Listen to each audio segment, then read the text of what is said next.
Actually, they're following in Princess Diana's footsteps. I remember she set out in her sitting room the plans of a home in Malibu, California. She would embrace Meghan and Harry and tell them, do your thing. Do what makes you happy. There are people in this world who keep secrets that could bring kingdoms to their knees.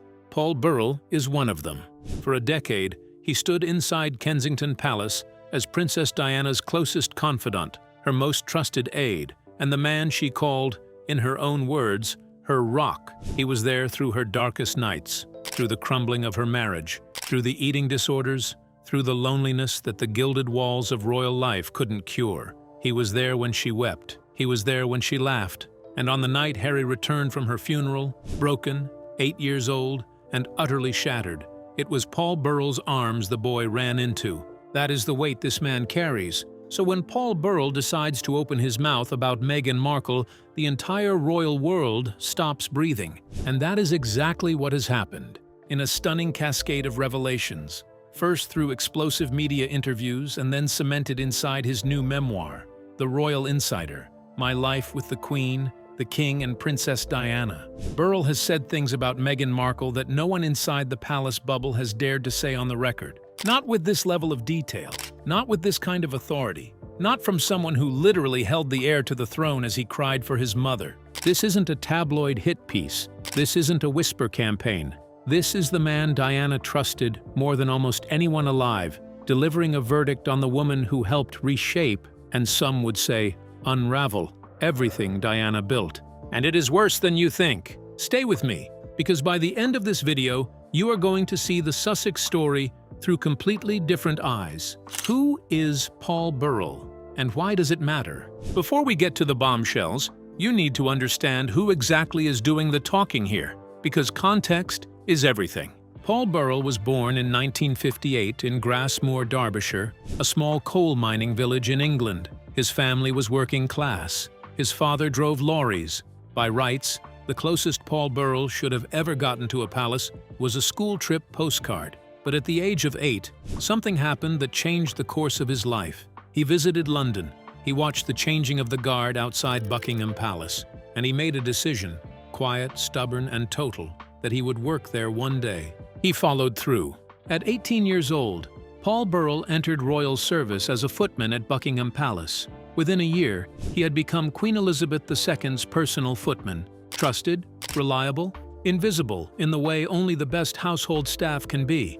He absorbed everything, the protocols, the rhythms, the unspoken rules of a world that does not publish its rulebook because everyone inside it simply knows. Then, in 1987, he made the move that would define his life. He joined the household of Charles and Diana at Highgrove House, and from that moment forward, he belonged to Diana. Think about what that proximity means. He was not a friend in the social sense. He was something more intimate than that. He was the person who was there when the cameras were off, when the performance was over, when the Princess of Wales was just a woman trying to survive an institution that had decided she was inconvenient. He witnessed the implosion of the royal marriage from the inside. He watched Charles's affair with Camilla play out in real time. He held Diana together during her lowest moments. And when she died in that tunnel in Paris in 1997, something in Paul Burrell died too. Now, after decades of holding back, after surviving a criminal trial in 2002, where he was accused of stealing hundreds of Diana's possessions, charges that collapsed after Queen Elizabeth II herself intervened, after writing 2 best-selling books and watching the monarchy transform around him, Paul Burrell has decided there are no more secrets to keep, and Meghan Markle is at the center of what he has chosen to say.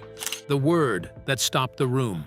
Let's not build to this slowly. You came here because you heard the word he used about Meghan Markle, and that word deserves to be examined directly, because it is not a word Paul Burrell chose carelessly. In a television interview with GB News, as reports about the sudden collapse of Harry and Meghan's close friendship with David and Victoria Beckham were making headlines, Burrell looked into the camera and said something that left the host visibly startled. He called Meghan Markle a predator. Not difficult, not ambitious, not even calculating. A predator. He went further. He described a pattern of behavior he says he has watched play out repeatedly. Meghan befriends powerful, famous, influential people. She draws them in. She uses them for whatever purpose they serve: social credibility, career elevation, public positioning, and then, when that purpose has been fulfilled, those people are gone, discarded, dropped without ceremony. In his own words, he said she sucks them dry and then they'll be gone. He used the Beckhams as a direct example. David and Victoria Beckham, arguably the most globally recognizable celebrity couple in British history, were at Harry and Meghan's wedding in 2018. They were photographed together, celebrated, held up as proof that the Sussexes had arrived in a rarefied social stratosphere. And then, a falling out, reports of fury. David Beckham reportedly described himself as absolutely bloody furious after Victoria was accused of leaking stories to the press about the couple. Burrell's response was devastating in its simplicity. He didn't express shock. He expressed recognition. He said people were beginning to feel they are being used by Meghan. He asked with genuine sadness in his voice, "Isn't it sad? The Beckhams were there at the wedding, as were the Obamas and the Clooneys. However, where are they now?" Here is the question I want you to sit with for a moment. When a man who spent a decade learning to read the private behavior of one of the most complex women in modern history looks at Meghan Markle and uses the word predator, is he speaking from bias or from pattern recognition? Comment below. I genuinely want to know what you think. The bombshell Diana claim, the wedding that should never have happened. This is the revelation that has shaken the royal world to its core. In a September 2025 interview with The Mirror, timed to coincide with the release of The Royal Insider, Paul Burrell made a claim so stark, so direct, and so fundamentally reframing of the entire Sussex saga that it has been quoted around the world.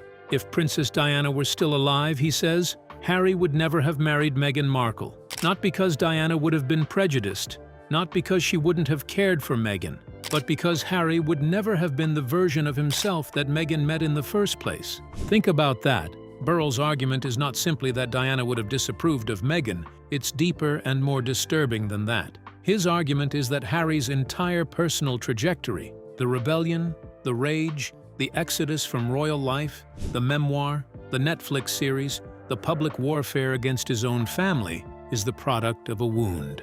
A wound that never healed because the person best positioned to heal it was taken from him at 12 years old. As Burrell put it in his own words, Harry would have married an English aristocratic girl, settled down, conformed and done his job. He was blunt. Harry wouldn't have acted out, wouldn't have rebelled, and would never have crossed paths with her. Now, is this too neat? Too simple? I'll let you decide. But consider what Burrell is actually saying beneath the surface.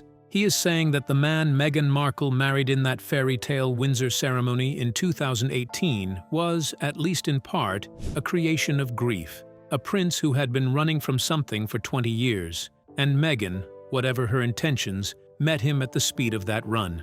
Burrell went one step further, and this is where it gets haunting. He said he could imagine, if Diana had lived, that she might well have moved next door to them in California, that she would have inserted herself into their lives to guide, to advise, to protect. And then he paused, and he said, but whether Meghan would take it is another thing. In 5 words, he planted the question the royal world has been circling for years. Was Meghan willing to be guided? Was she interested in the institution she married into, or only in the platform it offered her? And what does it say about a person that even the imagined presence of Princess Diana, the most beloved royal figure of the 20th century, is offered as a force that Meghan might have resisted? The dinner that changed everything. Jealousy behind palace walls. Here is a revelation from the Royal Insider that has not gotten nearly enough attention, and it is perhaps the most psychologically revealing thing Paul Burrell has put on record. He believes he knows the exact moment the rift between Meghan and Kate began. Not the bridesmaid dress argument, not the media narrative about tears before the wedding. Earlier, much earlier, it was dinner. Burrell takes his readers back to the early days of Harry and Meghan's engagement. The couple was living at Nottingham Cottage, known inside the palace as Not Cot, a small, 17th century 2-bedroom house on the grounds of Kensington Palace. Low ceilings, modest rooms. Historic, yes, but modest. Meanwhile, William and Kate were living in apartment 1A at Kensington Palace, a recently renovated royal residence complete with its own ballroom. One evening, Harry and Meghan were invited to dinner at William and Kate's apartment. And when Meghan walked into apartment 1A and saw the grandeur, the high ceilings, the sweeping rooms, the ballroom that sat beneath the same palace roof as her cramped two-bedroom cottage, something shifted. Burrell wrote the words carefully. This may be where the trouble began. He stopped just short of making the accusation explicit, but the implication could not be cleaner. Meghan Markle arrived at Kensington Palace expecting a certain kind of royal life. What she found was a hierarchy, visual, spatial, institutional, in which she was very much not at the top. William and Kate were the senior royals. Their apartment was evidence of that. And Meghan, whatever she had imagined royal life would be, was living two-bedroom proof that she had married the spare, not the heir. Burrell's framing raises a painful question about human nature, really. How many relationship catastrophes have begun not with cruelty, but with comparison? Not with an argument, but with a ballroom that belonged to someone else? Tell me in the comments, do you think Burrell is onto something here? Or is this too simple an explanation for what became an international crisis? William shuts the door, for good. If Paul Burrell's words about Meghan have been explosive, his words about Prince William have been devastating in a different, quieter way. Burrell watched William grow up. He was there in the Kensington Palace corridors when William was a child, learning to navigate a household defined by the collapse of his parents' marriage. He watched a boy become a young man under pressure that would have cracked most adults. And now, decades later, as William stands on the threshold of becoming king, Burrell says what is happening between the brothers is not a temporary falling out. It is a closing. Make no mistake, Burrell told one outlet, William is keeping Kate and his family well away from Meghan and Harry. The door of Adelaide Cottage is shut, and there is no way in for Harry and Meghan. The reason, as Burrell sees it, is simple and irreversible. William doesn't just feel hurt, he feels betrayed. And the betrayal is not merely the public criticism, the Netflix documentary, or the memoir. It is something more essential, a violation of trust that cannot be undone by a phone call or a 55-minute tea at Clarence's house. William knows that Harry can't be trusted, Burrell said, and doesn't want any more upset in his family. He went further. He said William now regards Harry as background noise, that he is likely okay with never speaking to him ever again. And when Burrell was asked about the September 2025 meeting between Harry and King Charles, a brief 55-minute private reunion that sparked enormous hope in some quarters that the family was healing, Burrell was notably unimpressed. Because the meeting that would matter, he implied, was not with Charles. It was with William. And that meeting, in his view, is not coming. He said it is inconceivable that William would ever trust him again. That is not the language of a temporary family dispute. That is an obituary for a brotherhood. And what makes it all the more painful, what gives it the particular weight that only Burrell can deliver, is that he is not saying this as an outsider. He is saying it as a man who watched Harry run to his arms after a funeral. Who knew these boys? Who knew what Diana dreamed they would become together? Where is that lovely jokey boy? This is the section that may hit hardest. Not because it is the most dramatic, but because it is the most human. Paul Burrell does not dislike Harry. He makes that clear throughout his interviews and his book. What he feels is something closer to grief. In a statement that has been widely quoted since the publication of The Royal Insider, Burrell described watching Harry's public evolution over the past several years with a kind of quiet disbelief. He said, "I just don't understand all this petulance and entitlement. These are new things which have come his way, and I don't know who sowed those seeds, because they were never there as a child." Read that again. He doesn't know who sowed those seeds. He then asked a question that no royal commentator, with all their analysis, their access, their years of palace coverage, has been able to answer, so where is that lovely jokey boy now? Burrell described the Harry he knew growing up as kind, generous, warm-hearted, carefree, the boy who made people laugh in the corridors of Kensington Palace, the teenager who was quick to smile even when the weight of his mother's death sat visibly on his shoulders. That is the boy Diana raised, and the man he sees today, the man who filed lawsuits against the British press, who delivered a public memoir attacking his family, who compared his relationship with his father to a hostage situation. That man, Burrell says, is almost unrecognizable. He drew a comparison that no one in Burrell's position has drawn this directly. Yet William hasn't gone wrong, and he lost his mother too. That sentence is as close as Burrell comes to pointing a finger. Both brothers lost Diana. Both were 12 and 15 years old when the world ended on a Paris road in 1997. Both carried that grief into adulthood, but one of them, in Burrell's telling, remained, at his core, recognizable. The other became someone else. And Burrell's implicit question, the one hanging over every interview, every page of the book, is what changed Harry, or more precisely, who? He lives in his own soap opera. Paul Burrell has a particular gift for saying scalding things in measured language, and nowhere is this more evident than in his assessment of Harry's approach to public life. In The Royal Insider, Burrell writes about Harry with the precision of someone who has been watching a performance and finally decided to name what he is seeing. He describes Harry as someone who lives in a world where he directs, writes the scripts of, and stars in his own particular soap opera. The phrase is surgical, because it doesn't accuse Harry of lying.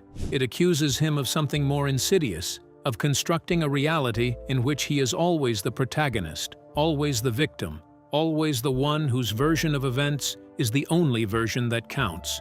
Burrell went on to criticize what he called the fundamental hypocrisy of Harry's public journey. Harry wrote a memoir, Spare, in which he made devastating claims about members of his family, including Paul Burrell himself, without giving them the ability to respond. He starred in a Netflix documentary doing the same. And yet, when Burrell or others in Harry's orbit speak publicly about their own experiences, Harry reportedly reacts with fury. "He could reach me and tell me how he thinks privately," Burrell said, "but I'm not allowed to speak in public about his world? It seems to me to be hypocritical." When interviewers pointed out to Burrell that he is, of course, doing exactly what Harry did, publishing a memoir about private royal experiences, Burrell did not flinch. He acknowledged the tension and stood his ground. His argument essentially is that the difference lies in who started it. Harry, in his telling, used his memoir to attack people who had no right of reply. Burrell is simply exercising the right of reply that Harry inadvertently granted when he chose to go public. And then there is the matter of the Official Secrets Act. When Burrell entered royal service in 1976, he signed it. He was bound by it for his entire career. It was only when he was put on trial in 2002, when the institution turned on him, that the act was effectively suspended. "They set me free," he has said. "My reward for what they put me through was the fact that I could speak." That context matters, because it means the man now delivering this verdict on Meghan Markle did not choose to break his silence. The palace chose it for him, years ago, when it decided to prosecute him. What came after was not betrayal, it was consequence. What Diana would have done, and what she would have felt. Paul Burrell served Diana from 1987 until her death in 1997. He was there across a decade that included some of the most turbulent years in the history of the British monarchy. So when he speaks about what Diana would have thought, felt, or done, he is not speculating from a position of general admiration. He is interpreting a woman he knew intimately. And his conclusion about what Diana would have felt watching the Sussex story unfold is both simple and heartbreaking. She would have been disappointed. Would Diana have been disappointed by Harry's behavior in the last few years? Burrell said in September 2025. Yes, she would have. He's not what Diana would have thought he would have been. He was specific about Diana's hopes. Diana wanted Harry to be William's most loyal supporter. She understood, perhaps better than anyone in the royal family, how lonely and crushing the position of heir to the throne could be. She spoke about it as a lonely task. She wanted Harry to be the person who stood beside William through that loneliness, the brother who made the burden bearable. Instead, William is, in Burrell's words, on his own now, and he's resigned to that. But Burrell's portrait of what Diana might have done is not only about disappointment, it carries something warmer and more complicated underneath. He said he could genuinely imagine Diana moving to California to be near Harry and Meghan, offering guidance, inserting herself with the loving ferocity that defined her mothering. The question he left hanging, and it is perhaps the most unanswerable question in this entire story, was whether Meghan would have welcomed that, whether the presence of the most beloved woman in British royal history Arriving as Harry's mother with decades of experience navigating exactly the kind of media warfare Meghan found herself in would have been received as a gift or as a threat. Burrell, diplomatically, left that question open, but you don't have to. What do you think Diana would have made of Meghan Markle? Drop your answer in the comments. I read every single one of them. The final verdict and what it means for everyone. Let's step back from the individual revelations and look at what Paul Burrell's silence and the way he has chosen to break it actually means in the wider story of the monarchy. Burrell published The Royal Insider in September 2025. He is 67 years old. He has survived a criminal trial, a public feud with Princes William and Harry, a diagnosis of prostate cancer, the end of a long marriage, and the deaths of the two women he served most loyally, Queen Elizabeth II and Princess Diana. He has nothing left to lose. He has no position to protect, no title to preserve, and no future royal employment to risk. This is what makes what he is saying so significant. Not just the content of the revelations, but the timing and the freedom with which they are being delivered. When Burrell calls Meghan a predator, he is not doing it to sell a book. He is doing it because he has watched a man he helped raise, a boy he held in his arms on the worst night of that child's life, become someone he no longer recognizes. And he has concluded, with the weight of 20 years of observation, that Meghan Markle played a central role in that transformation. When he says Diana would have been disappointed, he is not being theatrical. He is translating the wishes of a woman he knew at the deepest level of private confidence into a verdict on her son's choices. And the verdict is not cruel. It is something worse than cruel. It is sad. When he says William will never trust Harry again, he is not offering hot-take commentary. He is delivering a reading of a prince he watched grow up, shaped by the same loss, who chose a different path and cannot forgive his brother for the damage the other path has caused. Paul Burrell is not a perfect witness. He has been criticized, challenged, and accused of cashing in on Diana's memory. Some of those criticisms have merit, but what he has, what no commentator, no royal biographer, no journalist with a palace source can claim, is a decade of lived, daily, intimate proximity to the people at the center of this story. He was inside the rooms where the real conversations happened. He saw the faces behind the public ones. And what he sees now, from the outside looking in, is this: a family fractured beyond easy repair, a prince reshaped by grief and, in Burrell's view, by the person he married, and a legacy, Diana's legacy, hanging in the balance while her two sons refuse to speak to each other. That is the story Paul Burrell has broken his silence to tell. Not for applause, not for controversy, but because, after everything, he still feels responsible for the boy who ran into his arms in 1997. The silence is over. There is a line in Paul Burrell's new book that has stayed with me since I first read it. He says that when Diana died, he believed he owed her everything. Her trust, her confidence, her private words, all of it was sacred. He meant to carry it all to his grave. But the palace, when it prosecuted him in 2002, made a choice. It lifted the silence it had bound him with, and Paul Burrell, the man Diana called her rock, took the freedom they gave him and used it in the only way he knew how. He told the truth as he experienced it. Now, in 2025, with Diana gone for nearly 3 decades, with Queen Elizabeth gone, with a new king on the throne, and a war inside the royal family that shows no signs of ending, Burrell has spoken again, more clearly than ever, more pointedly than ever, with words, predator, disappointed, unrecognizable, that cannot be unsaid. Whether you believe him is a choice only you can make, whether you think Meghan deserves the label he gave her, or whether you think Burrell is a complicated figure projecting his own emotions onto a complex woman. Those are conversations worth having.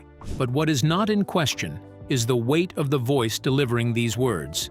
This is not a palace flunky selling gossip.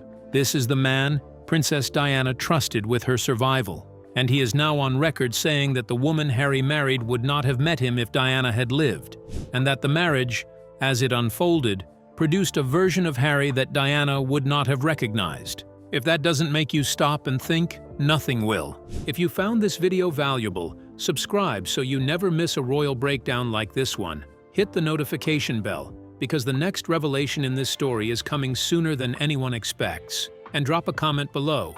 Do you think Paul Burrell is speaking truth, or does he have an agenda of his own? The debate is wide open. I'll see you in the next one.